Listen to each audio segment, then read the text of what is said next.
श्रीमान् वेङ्कटनाथार्यः कवितार्किककेसरी वेदान्ताचार्यवर्यो मे सन्निधत्तां सदा हृदि ज्ञानानन्दमयं देवं निर्मलस्फटिकाकृतिम् आधारं सर्वविद्यानां हयग्रीवमुपास्महे सोऽभ्यगच्छन्महातेजाः शबरीं शत्रुसूदनः शबर्या पूजितः सम्यक् रामो दशरथात्मजः सोऽभ्यगच्छत् महातेजाः शबरीं शत्रुसूदनः शबर्या पूजितः सम्यक् रामो दशरथात्मजः सः अभ्यगच्छत् महातेजाः शबरीं शत्रुसूदनः शबर्या पूजितः सम्यक् रामः सत्यपराक्रमः. இதுக்கு முன்னாடி ஸ்லோகத்துல சமணீம் தர்ம நிபுணாம் அபிகச்சேதி ராகவ அப்படின்னு கபந்தன் சொன்னான். சசாஸ்ய கதையாமாச சபரீம் தர்மசாரிணீம் சமணீம் தர்ம நிபுணாம் அபிகச்சேதி ராகவன்னு. ராமனும் அதே மாதிரி போய் சேர்ந்தார், சபரிகிட்ட போய் சேர்ந்தார். சபரி ராமனுக்கு நன்னா சத்காரங்கள்லாம் நன்னா பண்ணா அப்படின்னு இந்த ஸ்லோகத்துக்கு அர்த்தம். அது சபரிக்கு ரெண்டு விசேஷனம் கொடுத்தார். தர்மசாரிணின்னு ஒன்னும் தர்ம நிபுணாம்னு. தர்மத்தை ஆச்சரணம் பண்ணிட்டு இருக்கா. குலத்துக்கு ஜனித்த குலத்துக்கு என்னவோ அது தகுந்த மாதிரி ஆச்சாரம். அதே மாதிரி தர்ம நிபுணா, தர்மங்கள்லயே சிறந்த தர்மம் அதிதி சத்காரம். அந்த அதிதி சத்காரத்தை செய்தார். அது மாத்திரமில்ல, ஆச்சாரியர்களுக்கு பாத சேவனம் பண்ணுவதே சிறந்த தர்மம் அப்படின்னு அந்த தர்மத்தை ஆச்சரித்தார். அப்படினால தர்ம நிபுணாம்னு அங்க சொன்னாரு. ராமனும் அபியகச்சது, அபிபூர்வகமாய கமுதாத்துவுக்கு போறதுன்னு அர்த்தம். உபசர்க்கம் கொண்டு அந்த தாத்துவின் அர்த்தம் வித்தியாசமான அர்த்தம் வரும். எங்கன்னா அபிபூர்வகமாய கமுதாத்துவுக்கு அவளை நோக்கி போறதல் அபிகமனம். அதனாலதான் காத்தால முதல்ல சொல்றது நம்ம அபிகமனம்ன்றோம், பெருமாளை நோக்கி போறது. அபியகச்சதே சஹா, அபியகச்சதே சஹா. முன்னாடி சொன்ன ராமஹா எப்படிப்பட்ட ராமன்? மகாதேஜா, மகத்தான தேஜஸை உடையவரான ராமன். அது மாத்திரம் இல்ல, சத்ருசூதனஹா, சத்ருக்களை அழிக்கக்கூடியவனான ராமன். சத்ருசூதனஹா, சத்ருனாம் சூதனஹா சத்ருசூதனஹா.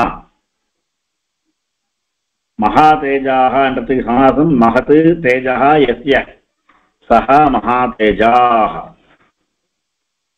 மகத்தான தேஜஸை உடையவர் அப்படிப்பட்டவனான ராமஹா. கஹ புனः தசரதாத்மஜः, தசரதஸ்ய ஆத்மஜः தசரதாத்மஜः. ஆத்மஜः ஆத்மனி ஜாயதே இது ஆத்மஜः புத்திரன் அர்த்தம். ஆத்மஜः புத்திரன். தசரதஸ்ய ஆத்மஜः தசரதாத்மஜः, தசரதனுடைய புத்திரன் தசரதாத்மஜः. ஆத்மனஹ ஜாயதேன்னு வாக்கியம் பண்றா. ஆத்மனி இல்ல, ஆத்மனஹான் தன்னிலிருந்து உண்டாகணும் அப்படின்னா ஆத்மஜான புத்தர். தசரதாத்மஜா ராமஹா சபரியா சம்யக்கு பூஜிதா. சபரியா, அந்த சபரியினாலே சம்யக்கு நன்றாக பூஜிதா பூஜை செய்யப்பட்டார், ஆராதிக்கப்பட்டார். சஹா சஹா ராமஹா மகா தேஜாக மகத்தாய தேஜஸை உடையவனான ராமஹா சத்ருசூதனஹா சத்துருக்களை அழிக்கக்கூடியவனான ராமஹா சஹா சபரியை அபியகச்சது எதிர்நோக்கி சென்றார். தசரதாத்மஜா தசரதனுடைய பிள்ளையான ராமன் சபரியினாலே சம்யக்கு பூஜிதாக நன்றாக ஆராதனை செய்யப்பட்டார். இதான் அந்த ஸ்லோகத்துக்கு அர்த்தம். இதுல எதுக்கு இந்த ஸ்லோகத்துல 2 பதம் இருக்கு முக்கியமா. இந்த இடத்துல போய் எதுக்கு மகா தேஜாக சத்ருசூதனஹான்லாம் சொல்லணும் அப்படின்னா, அவன்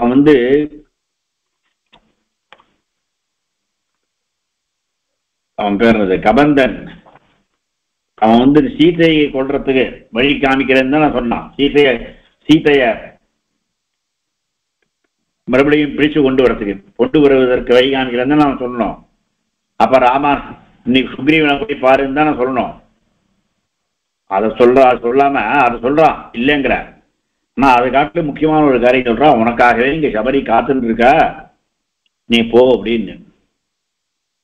சபரின்ற ஒருத்தி ரொம்ப தாழ்ந்த ஜாதியில பிறந்தவன் இருந்தாலும் அவ பகவானுக்கு இருக்கிற பக்தி, அவளுக்கு இருக்கிற பக்தி இருக்க, ஆச்சாரிய பக்தியும் பகவான் இடத்துல இருக்கிற பக்தியும், அவளுக்கு ஆச்சாரிய பக்தி அத்தியதிகம். ஆச்சாரியாலாம் அவனுடைய குருக்கள் அந்த ரிஷிகள்லாம் சொர்க்கத்துக்கு அவெல்லாம் மோட்சத்துக்கு முன்னாடி போர்ச்ச நானும் வரேன் இவ புறப்பட்ட போது இல்லை ராமன் வருவான், ராமன் வர வரைக்கும் காத்திருந்து அவனுக்கு நீ பூஜை ஆராதனை பண்ணிட்டு வா நீ அப்படின்னு ரிஷிகள்லாம் சொல்லிட்டா. ஆச்சாரியனுடைய வாக்கையே வேத வாக்கா அப்படியே கடைபிடித்தவள். அப்படி இருக்கிறவளை பார்க்க போறதுக்கு அப்படின்ற சந்தோஷமா. அதனால பெருமாள் முகத்துல ஒரு தனி தேஜஸ் வந்துதான். அதனாலதான் மகா தேஜா அப்படின்னு. அப்படி ஒரு சந்தோஷம் பகவானுடைய இந்த சௌஷீல்ய குணம் இங்க எனக்கு தெரியறது. மகா தேஜாக அது மாத்திரம் இல்ல, சத்ருசூதனாகன்னு எதிரிகளை அழிக்கக்கூடியவர். எதிரிகளை அழிக்கக்கூடிய ராமன்னா என்னன்னா, இதுவரைக்கும் ராமனுக்கு ஒரு சோகம் இருந்தது. ஆனா எந்த சோகம்? சீத்தை இல்லையேன்னு. அந்த சோகம்ன்றது முன்னாடியே சொல்றாரு அயோத்தியாகன், சோகோ நாசயத்தே தைரியம்னு. சோகன்றது நம்ம தைரியத்தெல்லாம் நசிப்பிச்சிடும். ஆனா இவளை பார்க்க போறான்றச்ச சோகமே இல்லையா. அதனாலதான் அந்த சோகத்தையே நசிப்பிச்சுன்னு போறார் சத்ருசூதனான். இவளை பார்த்தபடின்னு அப்புறம்தான் பகவானுக்கு பின்னாடி இவனை சத்ருக்களை அழிக்கிறதுக்குள்ள பலமும் கிடைச்சது அப்படின்னு. சத்ருசூதனாக சபரியா பூஜித சம்யக்குன்னு. சபரியா பூஜிதாக, சபரியினாலே பூஜிக்கப்பட்டவன் சொன்னா போறாதோ, சுபரியா சம்யக்கு பூஜிதாக அப்படின்னு சொல்லுவானே. அப்படின்னா இதுக்கு முன்னாடி சொன்னவா பண்ண பூஜையெல்லாம் இருக்க. இதுக்கு முன்னாடி தசரதாத்மஜான ஒரு பதம் வேற இருக்கு. தசரதன் தன் பிள்ளைக்கு எப்படி சந்தோஷமா வச்சுப்பானோ, தசரதன் ஒரு பழத்தை கொடுத்து சாப்பிட்றான், கொடுத்தா அப்பா கொடுத்தா அப்படின்னு சந்தோஷமா எப்படி குழந்தை சாப்பிடுமோ, அத்த காட்டுல இங்க அதிகமான சந்தோஷம் சபரி கொடுத்த போது. அதனாலதான் தசரதாத்மஜகான்னு சொல்லி அவன் சம்யக்கு பூஜிதான் அப்படின்னு ஒரு அர்த்தம் பண்ணிருக்கான். அது மாத்திரம் இல்ல, சமயக்கு பூஜிதாகனா இதுவரைக்கும் முன்னாடி மதங்காசிரம ரிஷிகள் ஆரம்பத்திலேருந்து எல்லா ரிஷிகளும் ஒவ்வொருத்தரையா பார்த்துன்னு வர இல்லையோ அகஸ்திய பரியந்தம் 10 வருஷமா 12 வருஷத்துல 10 வருஷம் ஆகிப்போச்சா. 10 வருஷமா எல்லா ரிஷிகளையும் பார்த்து ஒவ்வொருத்தரையும் பார்த்துட்டு அவள்லாம் எவ்வளவு பூஜை பண்ணாலோ அந்த பூஜையெல்லாம் பண்ணது சாதாரண பூஜை. இவ பண்ண பூஜை தான் சந்தோஷமா இருந்தான் ராமனுக்கு. அதனாலதான் சமயக் பூஜிதாகா அப்படின்னு. சாதாரணமா நன்னா படிக்கிற பையன் ஒருத்தர் பதில் சொல்லிட்டான்னா சந்தோஷமா இருக்கும். அவன் சரியாவே படிக்க மாட்டான்ற ஒரு பையன் சின்னதா ஒரு பதில் சொன்னா கூட அந்த அந்த குருக்களுக்கு அந்த வாத்தியாருக்கு ரொம்ப சந்தோஷமா இருக்கும், அந்த பையன் பதில் சொல்லிட்டான் அப்படின்னு. அந்த மாதிரி இதுக்கு முன்னாடி எப்படி ஆராதனைலாம் எப்படி பண்ணணும் பெருமான்னு தெரிஞ்சுட்டே பண்ணவா அவள்லாம் பண்ண பூஜனையை காட்டிலும் அவள்லாம் பண்ண ஆராதனத்தை காட்டிலும் இந்த சபரியோட ஆராதனம் பெருமாளுக்கு ரொம்ப இஷ்டப்பட்டது. அதனாலதான் சமயக்கு பூஜிதா அப்படின்னு பதம் போட்டிருக்க அப்படின்னு. இன்னொரு தடவை சொல்லுவோம். மகா தேஜாகா மகத்தான தேஜஸை உடையவரான சத்ருசூதனகா சத்ருக்களை அழிப்பவரான சகா அந்த ராமன் சபரி என்ற பெயருடைய சந்நியாசினியை அபியகச்சதே அவரை முன்னோக்கி சென்றான், அவளை நோக்கி சென்றான். தசரதாத்மஜா தசரத புத்திரனான ராமஹா ராமன் சபரியா அந்த சபரியினாலே சம்யக்கு பூஜிதாக நன்றாக ஆராதிக்கப்பட்டான். 2 வாக்கியமா சொல்லலாம். பூஜிதா கஹா பூஜிதா ஆகாங்ஷா சொல்றேன். கஹா பூஜிதா ராமஹா பூஜிதா கீதृशः ராமஹா பூஜிதா தசரதாத்மஜः ராமஹா பூஜிதா கதம் பூஜிதா சம்யக் பூஜிதா கயா பூஜிதா சபர்யா பூஜிதா தசரதாத்மஜः ராமः சபர்யா சம்யக் பூஜிதா ததः பூர்வம் கிமகரோத் சஹ அபியகச்சத் எதிர்நோக்கி சென்றான்.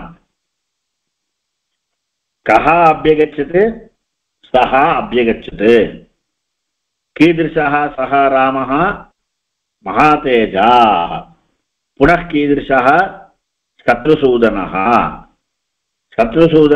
महातेजाः रामः काम् अभ्यगच्छत् शबरीम् अभ्यगच्छत्. இதுல இந்த ஸ்லோகத்துல சந்தி பார்த்தோம்னா சோபியகச்சதே சஹா அபியகச்சதே சோபியகச்சதே அப்படின்னு விசர்க சந்தி.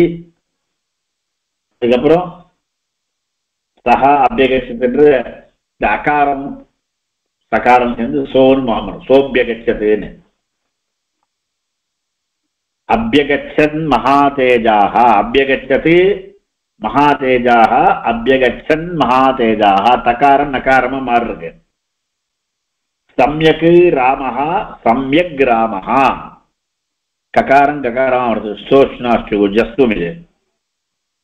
தசரதஸ்ய ஆத்மஜः தசரத ஆத்மஜः தசரதாத்மஜः சவர்ண தீர்க்கம். ராமஹா தசரதாத்மஜः ராமோ தசரதாத்மஜः இதெல்லாம் சந்தி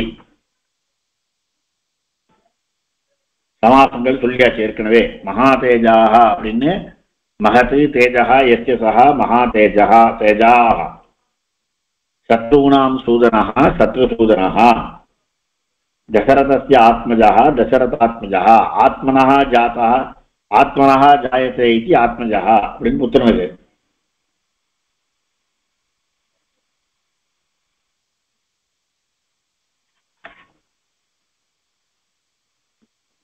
சோப்யகச்சன் மகாதேஜாः சபரீம் சத்ருசூதனः சபர்யா பூஜிதः சம்யக் ராமோ தசரதாத்மஜः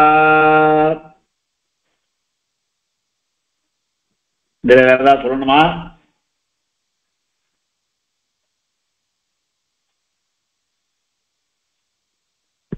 மேல போலாமா?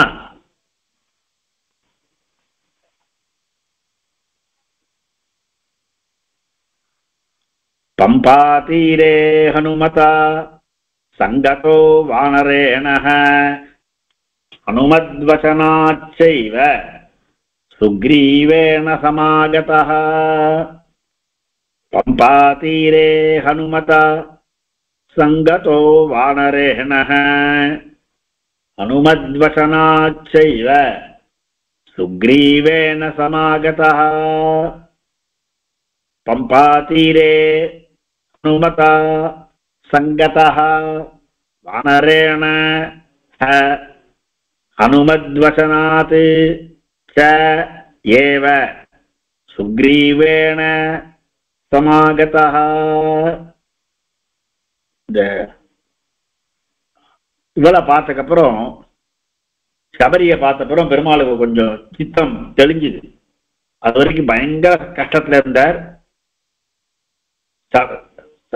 அதில் பார்த்தப்போ கொஞ்சம் சித்தம் தெளிஞ்சுது. ஆனாலும் பம்பா சரசை பார்த்த உடனே அந்த இடத்துல வசனம் கிஷ்கிந்தா காண்டத்துல முதல் சர்க்கம் பம்பா சரஸ் வர்ணனம் ரொம்ப நல்லா இருக்கும். காமார்த்தார்களுக்கு காமம் வசப்பட்டவாளுக்கு இந்த பிரகிருதியெல்லாம் பார்த்தோன்னா ரொம்ப பிரகிருதிக்கு பண்ண பிரகிருதியை பார்த்தாலே அவளுக்கு ரொம்ப கஷ்டமா இருக்கும். மறுபடியும் ராமனுக்கு பம்பாசரசை பார்த்த உடனே சீதா ஞாபகம் எல்லாம் வந்து மறுபடியும் அந்த பம்பாசரசும் அங்க ராமனுடைய அழுகியும் நல்லா இருக்கும். அங்கதான் ஹனுமான் வர ராமனும் லக்ஷ்மணனும் கையில வில்லும் அம்புமா 2 பேரும் போயிட்டு இருக்கா. எதிர்க்க கொஞ்சம் தூரம் தள்ளி ரிஷிமுக பர்வதத்துல சுக்ரீவன் தன்னுடைய 4 மந்திரியோட உட்காந்துருக்கான். அவளுக்கு தூரக்கேந்தே ராமன் வரத பார்த்தாச்சு. மலை மேல உட்காந்துருக்கா அவ. ராமன் லட்சுமணன் வரத பார்த்த உடனே சுக்ரீவனுக்கு பயங்கர பயம் வந்துட்டு. யாரோ 2 பேர் ஊர்ல புதுசா வந்திருக்கா, கையில வில்லு எடுத்துட்டு வரா. நான் நினைக்கிறேன் எங்க அண்ணா வாலிதான் இவளை ஏவி இருப்பாங்க. ஹனுமான் சொல்றார், டேய் நீ சொல்லிருக்கிற இடம் இருக்கிற இடம் மதங்காசிரமம். இந்த மதங்காசிரமத்துல வாலி வரமாட்டான்னு உனக்கு தெரியாதா அப்படின்னு சொல்றான். வாலி வரட்டா என்ன, ராஜாக்களுக்கெல்லாம் பல 500 ராஜாக்கள்லாம் சுகூர்த்துக்களா இருப்பா. அந்த வாலி தான் இவா 2 பேரையும் சொல்லிருக்கான், என்னை கொன்னுடுன்னு என்னை தேடிட்டு தான் இவா வரா அப்படின்னு சுக்ரீவன் பயப்படான்னு பயந்துட்டான். அப்ப ஹனுமான் இரு நான் போய் பார்த்துன்னு வரேன், யாருன்னு கேட்டுன்னு வரேன்னு ஹனுமான் பறந்து வர. இங்க ஒரு சாதாரண ஒரு பிக்ஷுவா ஒரு சன்னியாசி போடையே வர. அவரும் வேஷம் போடுறதெல்லாம் சன்னியாசியை தான் வேஷம் போடுவா போடுறது. இப்போ நிறைய பேர் சன்னியாசி மாதிரி வேஷம் போட்டுலாம் வரா, பார்த்துருக்கோம் இல்லையோ. அதனால வேஷம் போடுறது இதான் ஈஸி. ஹனுமானும் வேஷம் சன்னியாசியா மாறிட்டு வர ராமன்ட்டையும் லக்ஷ்மணன்ட்டையும் பேசுறார். ராமன லக்ஷ்மணன் 2 பேர்கிட்ட பேசுறச்ச ஹனுமான் நிறைய விஷயங்களை சொல்ற. நீங்க யாரு எங்க வந்தீங்கன்னு. ஆனா இவா அதுக்குமே பதில் சொல்லல. இப்ப ஹனுமான் தானே சொல்ற, தான் யாருன்னு சொல்ற. சுக்ரீவன் ஒருத்தர் இருக்கான், வாலியோட தம்பி. அந்த சுக்ரீவனுக்கு ஃப்ரெண்டு நானு, சுகூர்த்து அப்படின்னு தன்னை பத்தி சொன்னதுக்கு அப்புறம் ராமன் சொல்ற லக்ஷ்மணன் கிட்ட, இவன் இவ்வளவு பேசினான ஒரு வார்த்தை கூட தப்பா பேசல பத்தியா. அதனால இவனுக்கு நல்ல கிராமர் நாலேஜ் தான் நல்லா இருக்கு. கிராமர்லாம் நல்லா படிச்சிருக்கான். வெறும் கிராமர்ல 9 வியாக்கரணம் நல்லா படிச்சிருக்கான்.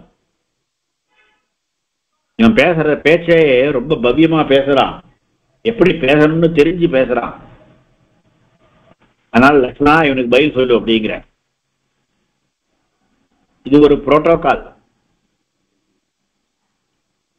ஏன்னா சுக்ரீவன் வரல, சுக்ரீவனுடைய சுகூர்த்து தானே வந்திருக்கான், சுக்ரீவனுடைய சச்சிவன் தானே வந்திருக்கான். அவள்கிட்ட ராமனுடைய சச்சிவன், ராமனுக்கு எல்லாமா இருக்கிற லக்ஷ்மணன், அவனை பேச சொல்ற.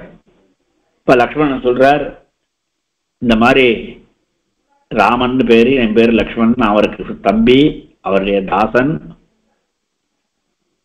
சீதை நடுவையில காட்டு வழியில காணாம போயிட்டா, அப்ப நாங்க சுக்ரீவனை தேடி வந்திருக்கோம் அப்படின்னு சொல்றார் லக்ஷ்மணன்.